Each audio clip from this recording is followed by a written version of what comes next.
All right, there are some things that I just simply cannot live without when it comes to my spray tan business. If you're interested in some of the tools and things that I use for my spray tan business, my must-haves, stick around. Hey guys, welcome to Impressive Glow. My name is Gina. I am the owner and educator of Impressive Glow Spray Tan and Teeth Whitening Training, where my ultimate mission is to help women, moms, single moms, learn how to start a side hustle as either a spray tan or teeth whitening technician and to build some financial independence in that process. I had to make sure nobody was here because I didn't lock the door. All right, real quick, before we get into my specific list of the tools that I love for my spray tan business, in the comments, if you are a spray tan artist, if you've been around for a while, if you're just starting your spray tan business, let me know in the comments, what are your must-haves for your spray tan business? And make sure you stick around to the very end of this video because I'm gonna give you my #1 must-have tool or product that I use for my business that you might be really surprised about. So stick around. All right, my finishing powder.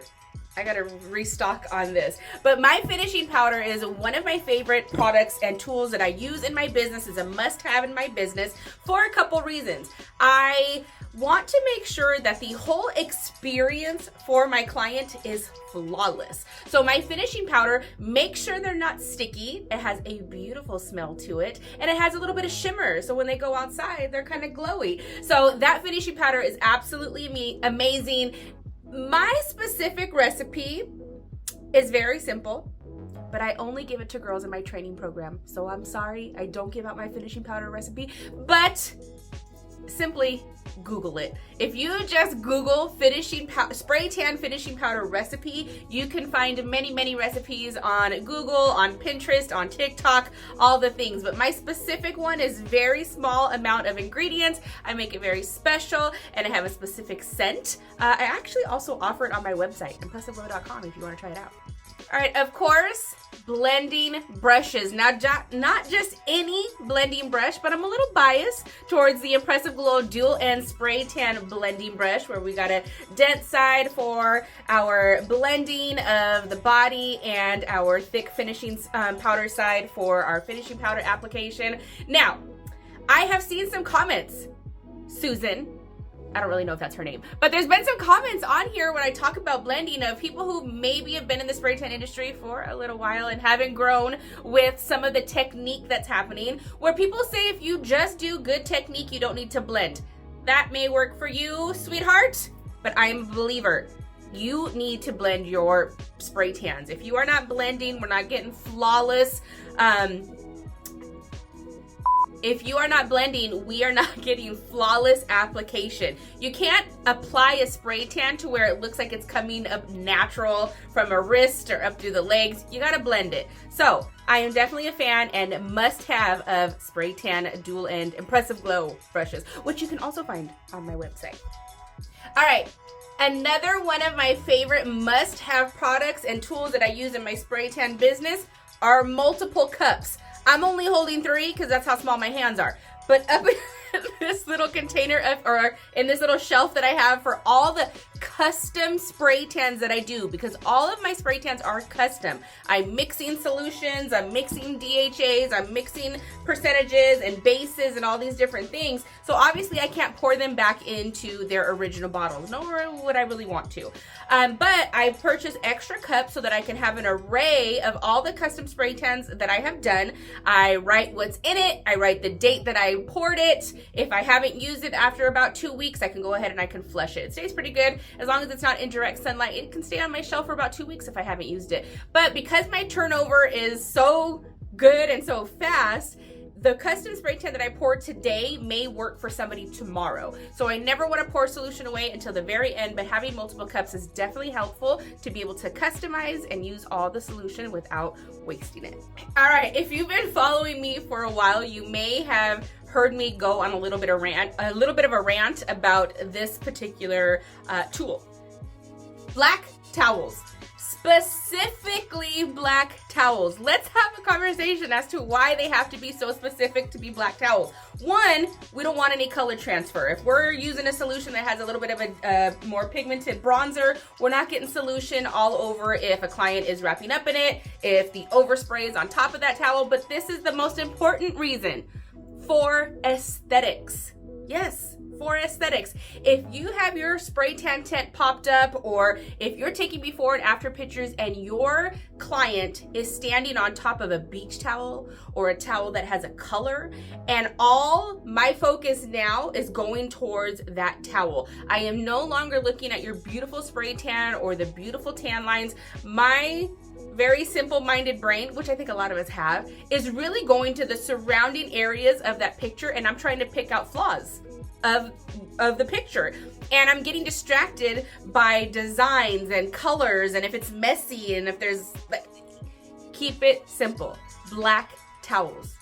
I don't know why people still spray tan on beach towels. It freaking drive me crazy. I don't know if I should leave that in there. I don't know, that was a little rant. No offense if you spray tan on beach towels. All right, are you ready for my last tool of this must-have, or my last product of this must-have list?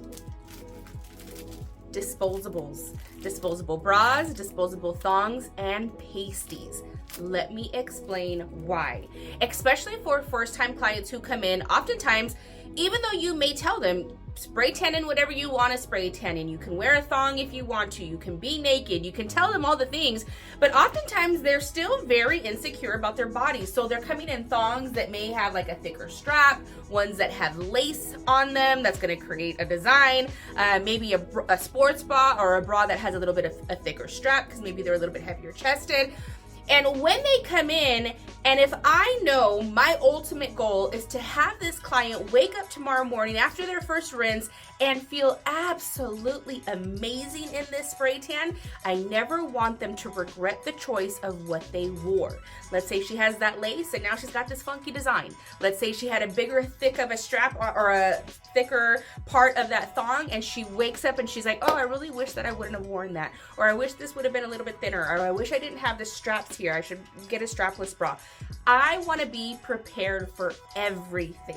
I want her to wake up and feel so good and say, oh, I'm so glad that Gina had a disposable bra and I didn't have those tan lines.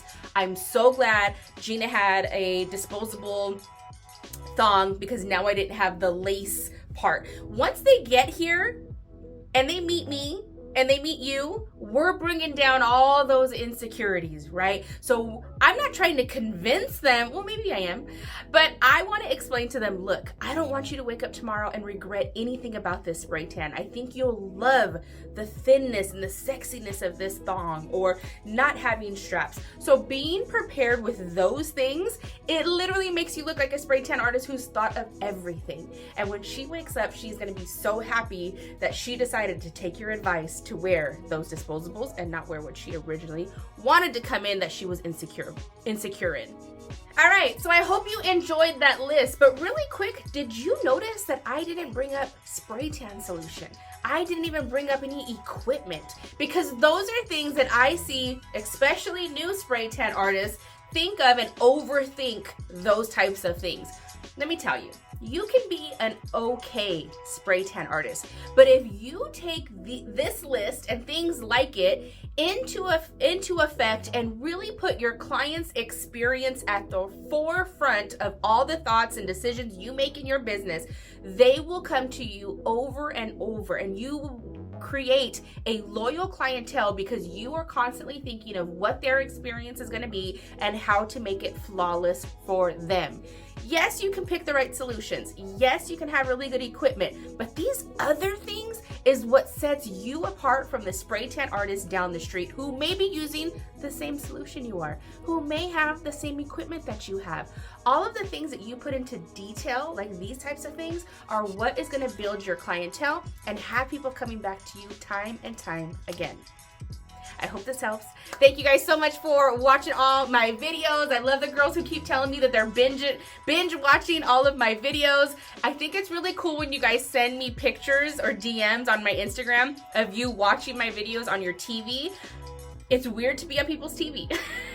But thank you guys so much. Make sure you are subscribed. You are following all the things on my Instagram, my TikTok. Don't forget, I offer online, live, virtual, and in-person training for spray tanning and teeth whitening. Get your businesses started now, get the training done now, so come 2024, you are ready to launch that business. Thank you guys so much. See you in the next one.